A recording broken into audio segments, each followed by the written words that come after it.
Welcome to the Old Time Radio Superman Show. Last time we left Tumbleweed Jones entering the cave where Ralston the killer is waiting ready to kill some people, take them with him before the Comanches go ahead and bring him in.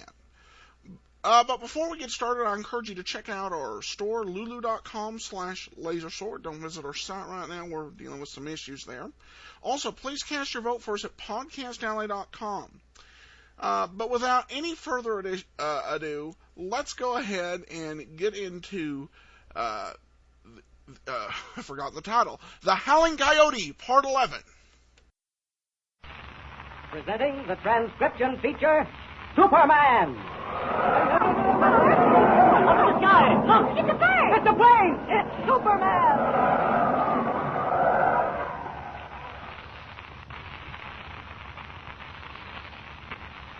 And now, Superman, strange visitor from the planet Krypton, who came to Earth with physical powers far beyond those of mortal men, and who fights a never-ending battle against crime and injustice, disguised as Clark Kent, mild-mannered reporter for a great metropolitan newspaper.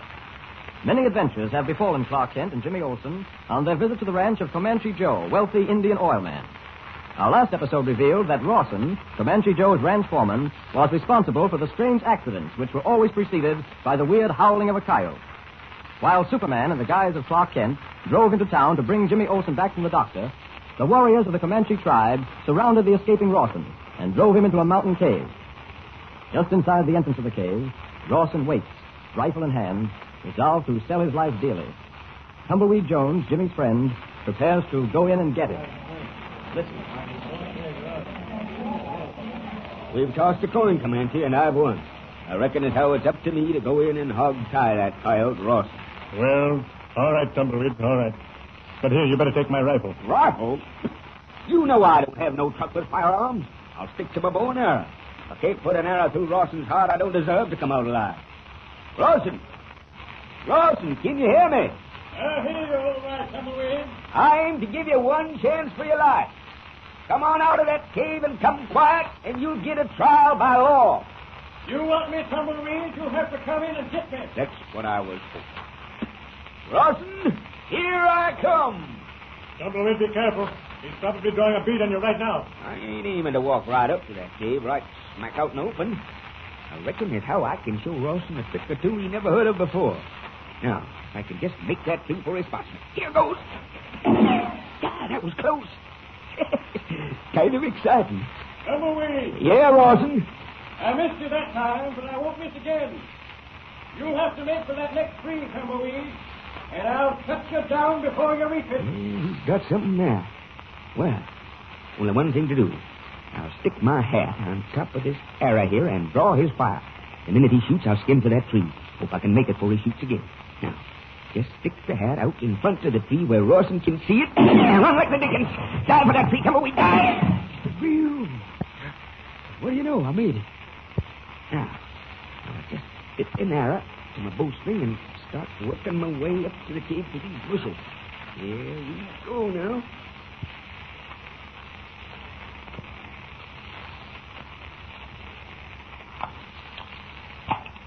Yeah. This rifle's fully loaded now, so I'm ready for anything. Tumbleweed must be working his way through them bushes, but I'm danged if I can see it. Wait. There he is, crawling along that ledge, inching his way along toward the entrance here. Well, here's where Ralston gets you, Tumbleweed, and gets you free. Gotta take it easy now, plenty of time. Lay that sight right on his chest. And then just press the trigger slow, like this. Oh! Narrow. With my hand. Shut so quickly up. Got to pull this arrow out of my hand. Better get back into the cave where that can't happen again. Last him, I'll get him surely. Well, here's the entrance to the cave, and wait a minute. Blood. I must have got Ralston with that arrow, all right. It's pretty black inside that cave, and it's pretty light out here. He'd be able to see me, maybe, but I won't be able to see him. Well, guess I'll have to do a little crawling. Got to hug that wall like I was a part of it. here calls for a little refreshing. Where to put that? Here it is.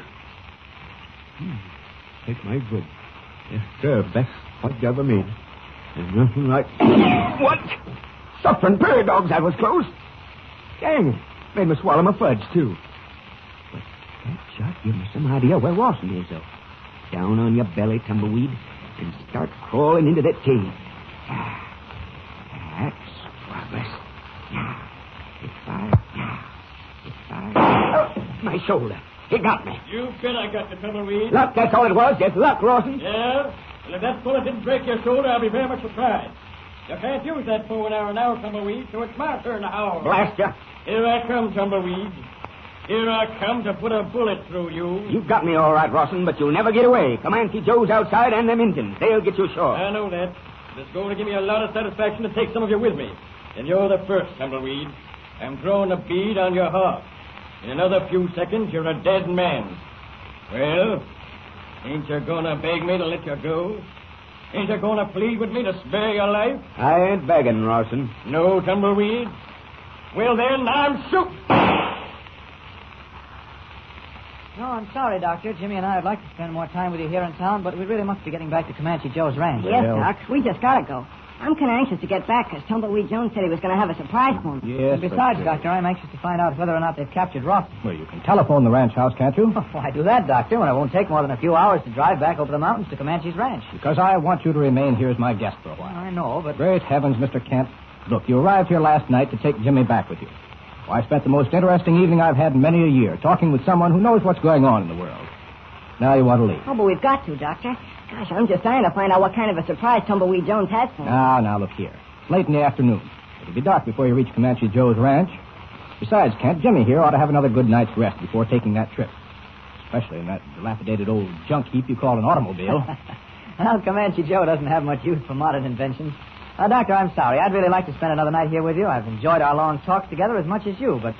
Well, I feel I really ought to get back to the ranch this afternoon. Well, I suppose there's nothing I can say or do that'll change your mind, Mr. Kent. I'm afraid not, Doctor. And there's another reason I want to get back, Doctor. Yes, Jimmy? You see, sir, I'm now a member of the Comanche tribe. Oh. Chief Running Fox was teaching me how the Indians send messages by beating on drums. Oh, yes, very interesting. You know, Kent, on a quiet night sometimes you can hear the Comanche drums far off in the hills, sending messages from one tribe to another. That's all. So you're learning the language of the drums, are you, Jimmy? Yes, sir. So you see, we've simply got to go. Well, I see. Much as I hate to see you go, I won't detain you.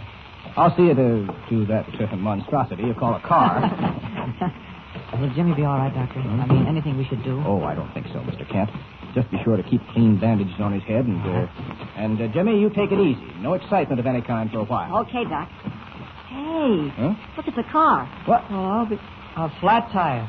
Not one flat tire, Kent, but two of them. Look there. Yeah, you're right. That car hadn't been used in so long a time, I guess the rubber on those tires was pretty far gone. To say nothing of those mountain roads. Well, we have to get these fixed. We haven't got a spare. We'd need two anyway. Now, look, there's a gas station at the other end of town, and I can call up and have someone come out. But it'll take time, Kent. So I suggest you change your mind and stay the night. Oh, I don't know. How long will it take to fix these tires? Oh, an hour or two at least. By that time, it'll be close to dark. Frankly, Kent, it wouldn't be good for Jimmy, driving those awful mountain roads and being out in the night air and all that. Holy mackerel, Tumbleweed said he'd have that surprise. Well, Jimmy, I'm afraid the surprise will have to wait until tomorrow. All right, Doc, you win. Jimmy and I will stay over till tomorrow morning. Unaware of the exciting events taking place back at the ranch, Clark Kent and Jimmy Olsen decide to remain at the doctor's another night. Yet at that very same moment, back in the cave... In another few seconds, Tumbleweed, you're a dead man. Well, ain't you going to beg me to let you go? Ain't you going to plead with me to spare your life? I ain't begging, Ralston. No, Tumbleweed. Well, then, I'm shooting. Oh, Mom! Oh. Sorry, but I had to shoot first. Comanche Joe, what are you doing here? Saving your life at the moment, And Tumbleweed. getting yourself into danger. Dang you, Comanche, we tossed a coin, didn't we? And I won the toss, didn't I? You forgot to take the coin with you, Tumbleweed. When I found out it had two heads, you couldn't possibly have lost. It's a good thing I decided. Ralston, stand where you are. Don't try to move back into this cave. I know I ain't got a chance, Comanche, but neither have you. There ain't one of us going to leave here alive. Put down that gun. I don't. All right. You asked for it. What? You coming? Oh, Comanche, what? He got you, didn't he? Yes, Tumbleweed. But I got him, too. Ralston? I'm finished, I guess. Fine mess. All three of us badly wounded. We'd better move out of here. Get some first aid. Tumbleweed, do you think you can... Comanche, wait, listen. That rumbling near the entrance. What? Look out. Look out, the walls up there is caving in. All that shooting, that's what did it.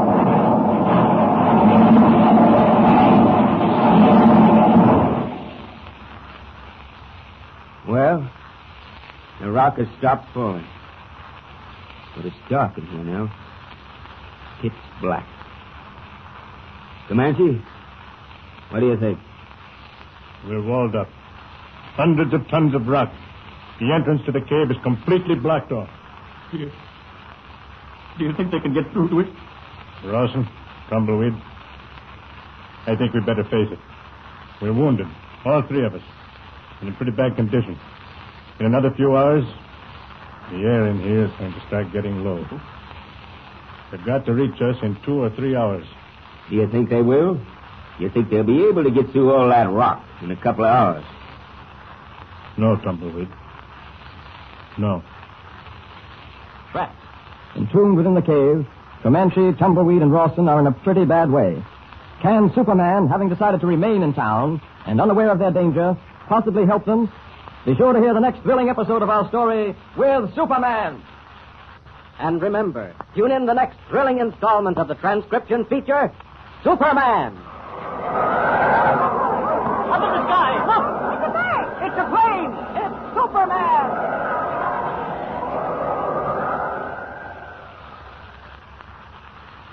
Superman is a copyrighted feature appearing in Action Comics magazine. Welcome back. Well, that was one of the... part of this cliffhanger is kind of contrived. Oh, look! 2 flat tires. Wow. It just totally broke down because it hadn't been driven. You know... And then we have got Comanche Joe, and I swear that whoever invented positive motivational training created it for Comanche Joe. Because everything seems to produce a response of, no, we're doomed. Will anybody rescue us? No. And when the Howling Coyote, no, kid, I'm going to die. I'm going to die. No, you're not. Yes, I am. So Comanche Joe, the most depressed oil, he's proof that money doesn't buy happiness or even a positive attitude. But hopefully he'll be able to be rescued by Superman if he doesn't psych himself out to death. But will that happen? We'll find out on Wednesday in Part 12. For now, this is your host, Adam Graham, signing off.